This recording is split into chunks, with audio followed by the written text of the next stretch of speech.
pack lands on the ice with a disappointing silence. For all its weight and density, it is remarkably padded and comfortable. I roll my shoulders with the freedom of one having just escaped from prison, and my thumb aches from the cold looking through the tear. I take off my goggles and squint as I search through the pack. The goggles are great for reducing snow glare, but pretty much useless for doing any real work. I grab the first roll of tape I come to, bright pink, and rewrap my thumb mummy style until the Arctic air can't find any more cracks to steal my heat. There's probably a better way to do it, but I'm damned if I can remember anything about emergency equipment patches from the 3-day winter survival course I took back in Ottawa. Only a few short weeks ago, of course, but it may as well be a century. I haven't eaten anything for a few hours, so while I'm in the pack, I pull out an energy bar. It's my second last one, but I'm only a couple of kilometers from the next food cache. I stand up and look at the bright landscape around me. I knew the Canadian Arctic was going to be white, but this was really white. It's still mid-June, so the sun doesn't ever sink fully below the horizon, though neither does it rise terribly high above it. All the shadows are long and, at this time of day, pointed in the direction I'm headed, straight north. The shadows of the white crags, the white rocks. Even my breath casts a long white shadow on the white ground. I look back at where I've come from and see that my footprints leave barely perceptible white indentations behind me, little marks of my passage filled with just a slightly darker shade of white than everything else. I hoist the pack again, do up the buckles, and start trekking in the direction of the food cache. Walking, I wonder vaguely what day it is.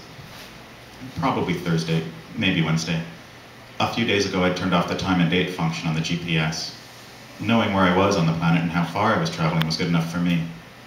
In a land of perpetual light, knowing that it was 11 o'clock at night was only discouraging. I've adopted a sleep when I'm tired, eat when I'm hungry routine. If it is Wednesday, Sandra might be making some kind of pasta after her yoga class right now, before sitting down to watch the evening news without me. Thinking of Sandra's cooking makes me realize how hungry I am. Energy bars are good for keeping you going, but they are awful for filling your stomach. Where's the food cache? My GPS says I should be right on top of it. Since I'm the only thing in the entire landscape with color, a garish mixture of black and yellow outerwear, green headgear, orange backpack, and, of course, bright pink thumb, the black metallic cache should be easy to spot. Sometimes they land in crevices, though. Sometimes the Arctic wind has covered them in snow particles. Sometimes when they land, they're still warm from the plane, and if there's any condensation in the air, extremely rare in this desert climate, they'll accumulate a thick coating of frost, making them almost invisible. With the boxes being dropped from 100 meters up, I wonder if the occasional one would explode on impact, but so far the ones I've come across have been intact. I turn up the brightness on the GPS, and while staring intently at it to make sure I'm not reading it wrong, I trip over something solid and hard and I fall, landing heavily on my chest. I am an extremely top-heavy, abominable snowman. I roll over onto my back and undo the latches on the pack once again. Sitting up, I notice that this cache is a different style from the previous one. Where those were sleek and aerodynamic, this one is squat and bulky. I flick open the latches and notice that they, too, are different. The previous ones gave off a satisfying, solid-sounding low G. These ones give off a high, condescending F that pierces my ears under my toque. But the strange cache opens easily enough. Inside, I discover something new. It's a simple, glossy paper postcard with a picture of palm trees on the front and bright blue letters proclaiming Aloha from Hawaii. I flip it over and immediately recognize the jerky, clumsy handwriting, see the date and realize it was only written a few days ago. So, he's not dead yet. Dearest Charlie, we both know what you're trying to do, and we both know that you won't succeed. One weekend in Ottawa can't possibly be enough. What you're trying to do to me won't work. I'm going to pull through this just like before, and then, after you fail, I'm going to go up there and do it right, and then all those bastards will pay up. Every last penny.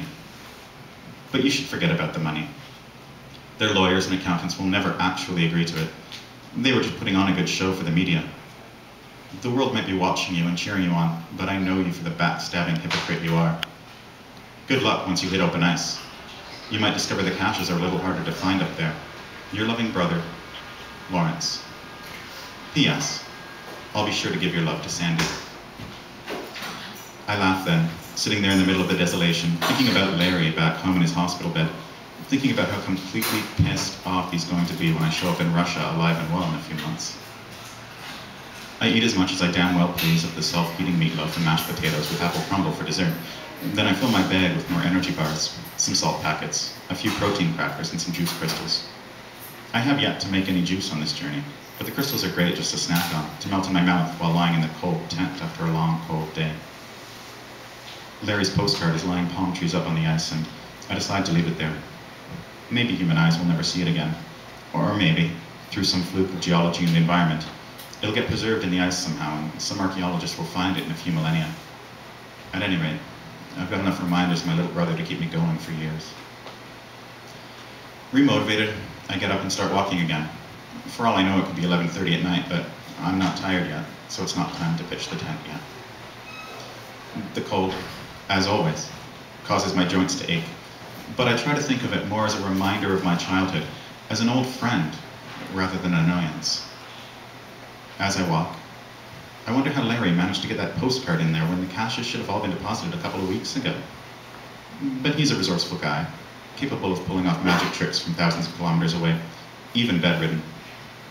I think about my little brother and that first contact I've had with him since starting this journey, and I wonder what the hell I'm doing in the Arctic Circle. Me. This is me doing this and not him. This is me, only 1 week in, still technically on Canadian soil, or rock or something anyway, a couple of meters below the ice I'm walking on. Me, the first person to attempt a solo walk across the Arctic Circle. I look behind me at the sun and realize it isn't getting any dimmer. I pick up my pack and keep walking, and I wonder if Sandra will ever forgive me. I keep walking and I think, people always assumed Larry was the crazy one.